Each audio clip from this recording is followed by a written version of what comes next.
તો આજ મારા જીગરી મારા દોસ્તનો મારા કૃષ્ણનો જન્મદિવસ છે. અમારા બેના વચ્ચે મિત્રતા આવી કૃષ્ણ સુદામા. તો સવારે એનો ફોન આવ્યો, મને કે સંબંધ રાખવાના કટ કરવાના. મેં એકદમ હું થયું કુડા એ બોલું કે આજ મારો બર્થડે હે, ના કોઈ સ્ટોરી ના કોઈ સ્ટેટસ. મેં એકદમ બધું રેડી છે, પણ મારા જોડે જે ફોટા હા તારા એ લગભગ 2 વર્ષ જૂના. એમાં તો તું જબરજસ્ત કાનુડા જેવો હા. અને કાલ મેં તને જોયો તો તારી દાઢીના વાળ ધોળા થવા માંડ્યા, તારા શરીરનું ચોબડું વીક પડવા માંડ્યું, નબળું પડવા માંડ્યું.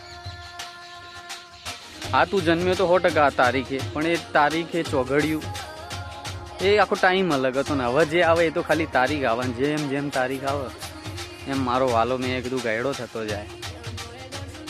કઈ રીતના ઉજવો મારા બર્થડે? તો એ તારી ઈચ્છા હોય તો મેં કીધું તું એક કામ કર, 10 કિલો દાણા ત્યાં લઈ લે, અહીંયા હું લઈ લઉં. કોઈ પક્ષી ઘર હોય યા કોઈ ગ્રાઉન્ડ હોય ત્યાં તું ચણ નાખી દે, આ બાજુ હું નાખી દઉં, ઉજવી લઈએ.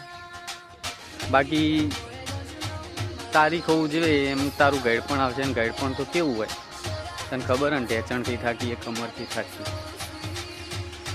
હવે તારી ઈચ્છા. મેં એને ફોન કટ કરી દીધો અને વિચારે કે બર્થડે ઉજવો કે ના ઉજવો. હું તો માનતોય નહીં આ બધા, એને ખબર બર્થડે એ જાણે. ચલો.